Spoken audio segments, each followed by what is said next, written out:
আল্লাহ নদী দাঁড়িয়ে চিন্তা করেন, কেউ যদি কাফন না দেয় আমার গায়ের জামাটা আমি আবু আব্দুল্লাহ খুলে নিয়ে আল্লাহ হযরত হাজ্জাজ আমিনের আর কাফন করে দেব।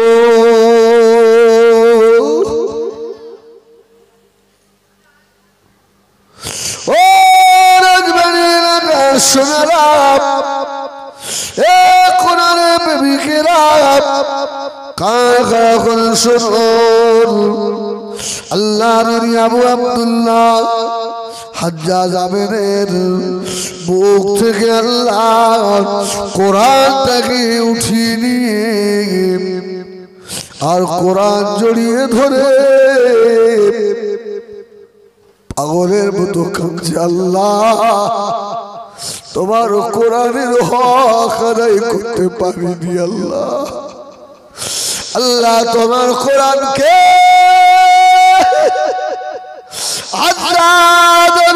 ভালোবেসে গিয়েছে। আল্লাহ আমি বললাম না, আমার দ্বারে হলো না। আল্লাহ সেই দিনে ময়দানে মাশর কি জবাব দেবো। আবু আব্দুল্লাহ বলেন, আল্লাহ কোরআন তুলে নিয়ে বুকে জড়িয়ে ধরলাম। এবারে চিন্তা হচ্ছে, আল্লাহ রে কে গোসল দেবে, কে কাপড় পরাবে। আল্লাহ তরফ থেকে আওয়াজ হয়, এ আমার আবু আব্দুল্লাহ কেঁদো না, চিন্তা করো না যে আমি আল্লাহ আমার কোরআনের ভালোবাসে, আমার কোরআনটাকে বুকে করে নিয়ে শেষ সময় চলে যেতে পেরেছে। আমি আল্লাহ কি পারি না ওর জন্য জান্নাতি কাফনের ব্যবস্থা করে দিতে।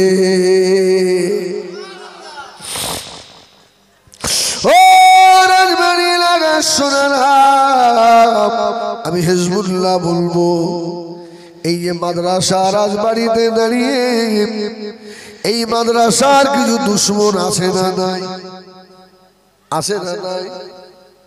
দুশ্মনী করো না বাবা, মৌতের সময় মুখটা জানোয়ারের মতো হয়ে যেতে পারে। আল্লাহর কোরআনের সঙ্গে বিরোধিতা করো না। 5 ওয়াক্ত নামাজি অনেক সময় বসে বসে গল্প করে, আমাদের গ্রামে টাকা খাওয়ার একটা জায়গা তৈরি হয়েছে, ওরা টাকা তুলে তুলে খায়, ছেলেগুলোর জীবন নষ্ট করে। আছে না নাই? এই আলেমগুলোকে যদি গালাগালি দেন, এরা বসে বসে কাঁদে, এদের রাস্তায় দূরে দূরে অপমানিত করেন। আল্লাহর কোরআনের খাতিরে এরা মাথা হেঁট করে চলে আসে। আল্লাহ দুনিয়ায় কোরআনের খেদমত করতে গিয়ে চোর বদনাম নিতে হয়। আল্লাহ এরা বেইজ্জতি করে। আল্লাহ বলে, বান্দারা চিন্তা করবি না, আমি আল্লাহ তোকে আমার রহমতের জান্নাতের আলা জায়গা দেবো, সুপারিশ করবে তোর কোরআন। জোরে বলুন, জোরে বলেন সুবহানাল্লাহ। গত বছরের লাইলাতুল কদরের দিনে আমার গুমা চৌমাথায় নামাজ পড়ে বার হয়েছি। ও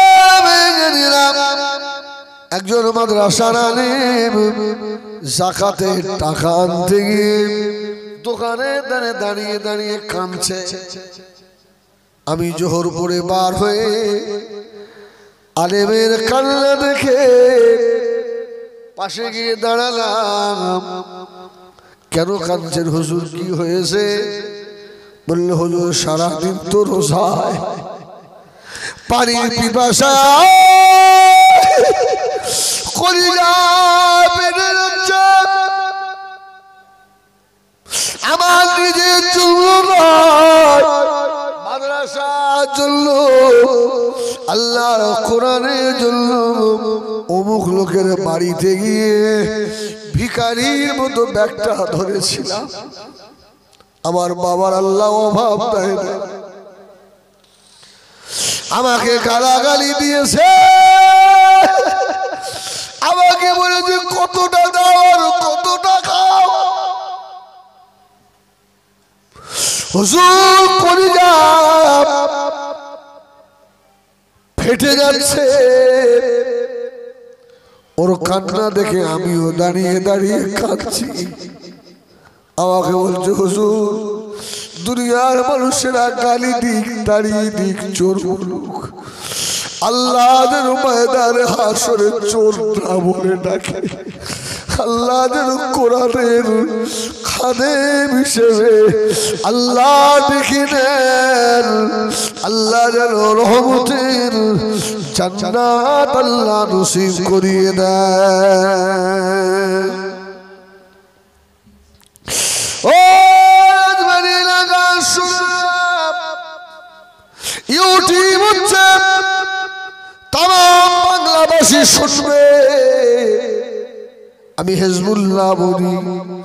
যদি পয়সা না থাকে আল্লাহর আলেমদের বেইজ্জতি করে তাড়িয়ে দিও না।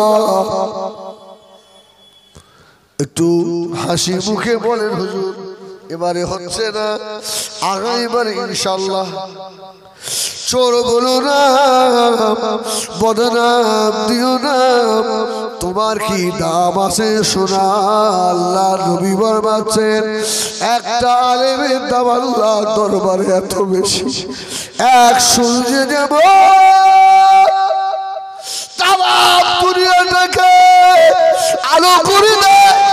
সুবহানাল্লাহ। আল্লাহ পাকের একজন আলেম আল্লাহর সূর্যের থেকেও বেশি দামি। কার বিরুদ্ধে আঙুল তোলো? কেন এরা 2000 টাকা মাইনে পায়, তাই 5000 টাকা বেতন পায়, এই জন্য এদের কোনো দাম নাই।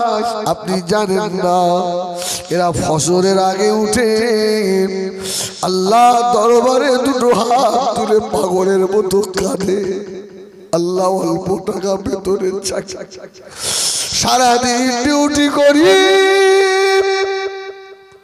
200 টাকা মাইনে আল্লাহ দুনিয়ার জন্য। আল্লাহ আমার বিবিকে ভালো রাখেন, আমার বাচ্চাদের ভালো রাখেন আল্লাহ। আমার বিবি বাচ্চাদের ছেঁড়া কাপড় পরাবেন আল্লাহ। মানুষের সম্মুখে বেইজ্জতি করে দেবেন না আল্লাহ।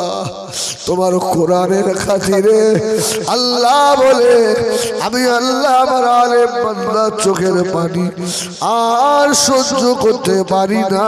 জোরে বলুন সুবহানাল্লাহ। শুনে রেখে দেন, আমি হিজবুল্লাহ ওয়াজ করি, আল্লাহ অনেক পয়সা দেয়। শুনে রেখে আমি প্রায় জলসায় বলে থাকি আমার থেকেও 5000 টাকা বেতনের আলেমের আল্লাহ দরবারে অনেক বেশি দামি।